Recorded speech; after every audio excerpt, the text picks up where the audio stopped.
Okay, so we got a lot of good questions this week. I'm going to try to answer them in a kind of concise and straightforward fashion. Although that's a skill I'm working on. All right. So I have a couple questions kind of on dates and things like that. There are, I gave kind of two dates for the fall of Rome, and then and then kind of other falls of Rome, as it were. There are two kind of classical falls of Rome. The first is 473, which is the actual conquest of Rome for the last time. This is finally one of these quote unquote barbarians conquered Rome, and there wasn't an emperor in Rome after that. The other is 1543 or 1550. Sorry, 1453. 1453. 476 and 1453,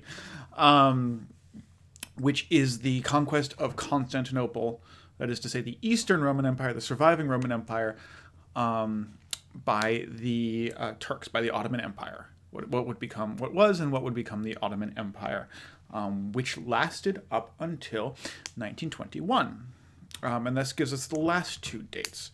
So when the Roman Empire when the Western Roman Empire fell, which is to say when Rome fell, 476, the only thing that could claim to be the Roman Empire was the Eastern Roman Empire, right? Which then lasted until 1453. At that point, there being no Eastern Roman Empire anymore, there were two groups claimed that they were then the Roman Empire, which is called Translatio Imperii, which just means the translation of empire, right? Translation of imperial power. Because in the Roman concept of empire, you can only have one of them. You can't have two. And these two claimants to the title of empire were Russia. And so you have the Tsar of Russia. Tsar is simply Caesar. It's the same word. And Kaiser in German. So you had the Tsars of Russia who claimed to be the Roman Empire, and therefore the Roman Empire could be said to fall in 1917 when the Bolsheviks take over, when Russia ceases to become a monarchy, ceases to become run by the Tsars, and it becomes run by Lenin and then Stalin. It becomes a communist state. And the other option being the fall of the Ottoman Empire, when the Ottoman Empire fragments, and kind of where Constantinople is becomes Turkey, right? It becomes Istanbul and Turkey, and that's 1921. So those are your kind of four dates for the fall of the Roman Empire, and as you will see in Monday's lecture, I will give a fifth. But the point of that kind of is that there isn't a real fall of Rome, right? There is no moment when we can say that Rome is over. When we choose to say that Rome is over gives a different argument to, right? The point at which we say a period ends or a period begins, or, the Roman Empire is done now, even with something that seems so final, like the fall of a country, right? The destruction of an empire. How you kind of pick and choose that term really influences the story you're telling, right? Choosing the fall of Rome in the West, right? In trying to follow the Roman Empire in the West in 476, tells a story that is Western-centric. It says that the Byzantine Empire is not the Roman Empire, right? And a title which the Byzantine Empire would strenuously disagree with. In fact, went to war several times over, right? Saying that it ended in 1917, right, with the fall of the Russian Tsardom, says that the Ottomans were not the successor to the Roman Empire, right? It's an explicit rejection of the Ottoman claim.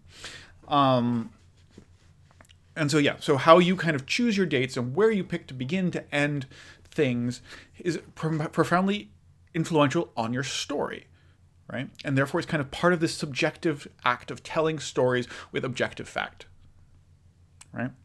Okay. Yeah, so if medieval times is defined in terms of events that happen in Europe, yeah, how do we define time periods that happen in the rest of the world? Yeah. This is one of the ways in which we might say that Europe colonializes with time, right?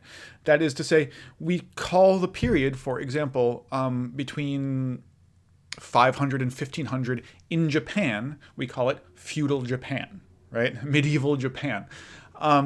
It has no relationship to the European Middle Ages. No one from Europe went to Japan in that.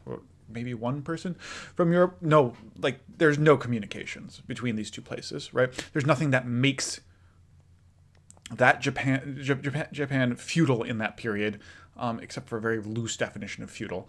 But it's used basically. Europe uses its time periods and its definitions and imposes them on the rest of the world. And that's kind of a remnant of colonial expansion in the 19th century, with which history as a discipline has not really grappled very well. We still kind of just do it. Other kind of definitional things. Someone asked, "What is a backwater?" A backwater simply means a place where, a place outside the main flow, kind of the main cultural flow, right? A place that has little influence. What we might say like Arkansas instead of New York City would be considered kind of what we would now say as a backwater or something like that. Or, upstate New Hampshire versus Boston, Western Rhode Island versus Eastern Rhode Island. Can explain more what I mean by to be black is to be other to the Middle Ages, but not the idea of medieval. Yeah, so this is going to be a little bit more complicated. We're going to get into this a lot more. Well, actually, no. So to be black is to be other to the Middle Ages. This is to say that kind of the ways Western Europeans think about what the medieval period, right, is a place that is white. Medieval Europe is a place without cultural diversity. That's kind of a pretty generally assumed thing, to the point at which I was kind of on an internet discussion with a eminent professor of medieval history, and he said, "Of course, all of Europe is white. Like, what? That's not even a controversial thing to say." And I was like, "No, what? Like, that's not even vaguely true. You have no evidence for that. In fact, there's plenty of evidence to the contrary." But he's just, of course, it's just this is the thing that's assumed. But not to the idea of the medieval, which is to say that non-whites are now associated with being currently medieval, right? So we can talk about ISIS, for example, as a medieval institution, right? Islamic State in Iraq and Syria, as being involved in medieval practices, as kind of the interstate or intergroup warfare that occurs in Africa between kind of these countries that have been kind of escaping a colonial kind of border structure. We can refer to that as like medieval infighting often, or tribal infighting, right? It denies, it places modern people in a medieval framework in order to say that they're not yet here with the rest of us in modernity. Hopefully that kind of makes sense. And then we have a bunch of questions. It's going to be about race, really. So one of the questions is like, if Germans and other Westerners saw Slavics as inferior, how did Slavics people kind of eventually become to be saw as white? And then other questions about kind of the role of Jews and the role of race, and kind of how Jews and race was seen in Ivanhoe specifically. To the first point, to the question about Slavs. Slavs are not always seen as white, even to this day. When Adolf Hitler and the Nazis invaded Eastern Europe, They were looking for Lebensraum, for living space, and living space at the expense of Slavs, who they saw as inferior races. They saw as people who should be either enslaved or exterminated. And I mean, they were more useful. They could be kept around and be used. A lot of the concentration camp guards in the eastern, or the death camp guards, right? The places where people were simply sent to die instead of worked to death, were in fact Ukrainian or Polish, were Slavic. They could be useful, but they were not to be. They were not equal to Germans, and this kind of idea has a long legacy, which goes back to crusading in the Baltic states, the military organizations in mostly German versions of like the Knights Templar and stuff like that, who invaded the quote unquote Slavic spaces to the north. We'll get into that when we talk about Crusades in a couple weeks. Okay, and then we have questions about like what's going on with race in Ivanhoe. And there's a lot going on with race in Ivanhoe, and particularly with kind of Judaism. And so like we have to talk about like what is race? What does it mean that, what is a racial category? The first thing two things to focus on first. First is we're going to talk about this a lot more in depth I think it's 2 weeks from now, when it's actually a week dedicated to me telling you about race in medieval history. The second kind of thing there is that the version of race you get in Walter Scott is very much his contemporary use of race, his contemporary understanding of it. Although he is rejecting kind of the more virulent anti-Semitism of his time, right? He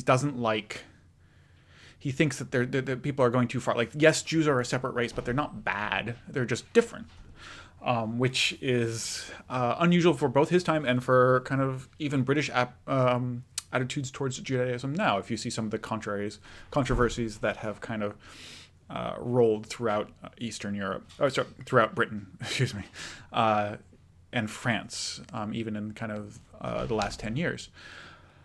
Over kind of Jewish identity, and are Jews part of Britain, in a sense. And there have, so kind of talking about medieval race, talking about how kind of a medieval person would have seen a Jew or something like that. It has been for a long time, it's been argued that there's a difference between race and ethnicity. That race is kind of this thing that we now have in modernity, and ethnicity is how people differentiated each other in the past. And this kind of makes race kind of the original, like modern and race are almost definitionally the same, right? The race is modernity is the period where you have race. And I don't like this. I know a lot of other people don't like this because it tries to artificially differentiate between two things which are quite similar. And I tend to think of race using a different definition, which is essentially, race is the discrimination between human groups based on essentializing specific characteristics in order to create a power gradient between those two groups. Right, so there's three parts of that. First is that race is the creation and enforcement of a power structure. Second is that it creates those power structures between groups of people. And the third is that it picks and chooses traits, which are sometimes biological and sometimes affective and sometimes social, to do that. Right? Skin color being the most obvious these days. But like skin color doesn't make you black, actually, right? Because if you have kind of a person who comes from, I don't know, Ethiopia, and they're albino, you'd still call them black, right? So it's not just skin color. There's a lot of stuff that's going to go into that matrix. A lot of other essentializations that are kind of coming out there. And in that sense, in that kind of broad definitional sense of what race is, medieval people certainly had race, and they certainly talked about Jews, for example, in racialized terms, right? They essentialized things about them and used those things to separate Jews off from them. So, yeah, so, and we are in a period here, kind of the period in which this story occurs. Ivanhoe, so Ivanhoe is basically the end of the 12th century. The period in which this story occurs is one where we have really just started, within the last 100 years, serious persecutions of Jews. The First Crusade, which takes place 100 years before the events of Ivanhoe, which goes off and captures Jerusalem. The First Crusade is also marked by the first kind of pogroms or massacres, violent mob massacres of Jews in the Rhineland region. It's kind of the first spate of anti-Jewish violence, of large-scale anti-Jewish violence, since late antiquity, for 500, 1,000 years. And there's really kind of terrible kind of accounts of this. And many people are killed. Women are killing their children to make sure the crusaders don't.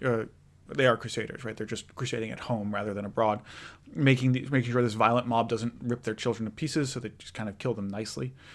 This is a terrible event, and it kind of compounds over the next century.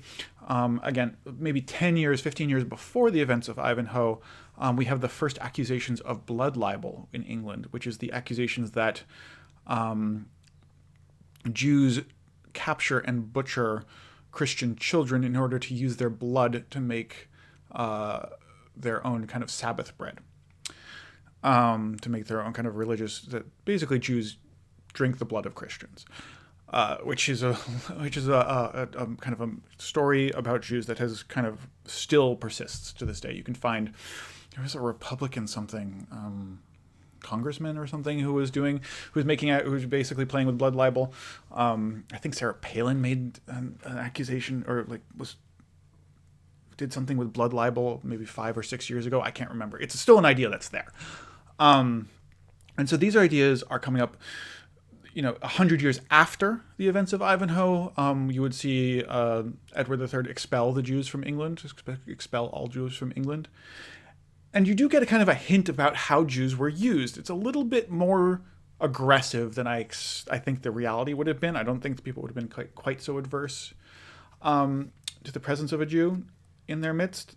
But the kind of idea that these were people who were not legally permitted to own property, and therefore were engaged purely kind of in monetary. They had to have liquid assets, right? And so most of what they did was lend money. And this is important because Christians can't lend money at interest to other Christians legally in this period. So Jews became moneylenders. And often Jews were moneylenders until, as kind of Walter Scott says, he kind of talks about this a little bit, that Jews were moneylenders, and you lend and these princes would rack up massive debts, like noble lord. They have to put on all these tournaments. They would borrow and borrow and borrow until they get a lot of money. The Jews a lot of money. And then coincidentally, right when they needed to pay all that money back, there would usually be a riot which drove the Jews out of town. Right. And this is a repeated pattern that happens over and over again. The Jews are often in Spain and parts of Europe seen as the personal property of the king or a bishop. They're kind of under that kind of a protection. So there are definite racialized themes here. It's not the same as modern race, and we'll talk about the fact that even we don't even have one definition of modern race, right? Things are different depending on where you go. The other thing I would kind of signal on that is that you should look at, yes, the kind of the Jewish kind of racial thing and the Norman versus Saxon racial distinctions that Walter Scott makes are very clear, but there are other much more subtle ones. I would urge you to pay attention particularly to Brian, isn't it, right? The Knight Templar, and how he is described, and kind of the racial assignations or categories that he might have. And we'll talk more about that in section. The final question I have here is, what makes someone a barbarian? Is there a specific definition? No. What makes someone a barbarian is either they call themselves a barbarian or someone else calls them a barbarian. All right. And whether or not they choose to be a barbarian is in some ways up to them. But it's a form of identity, right? And you can claim and shift identity in multiple ways. And it's incredibly unclear to us because we only have these very kind of scarce written texts, right?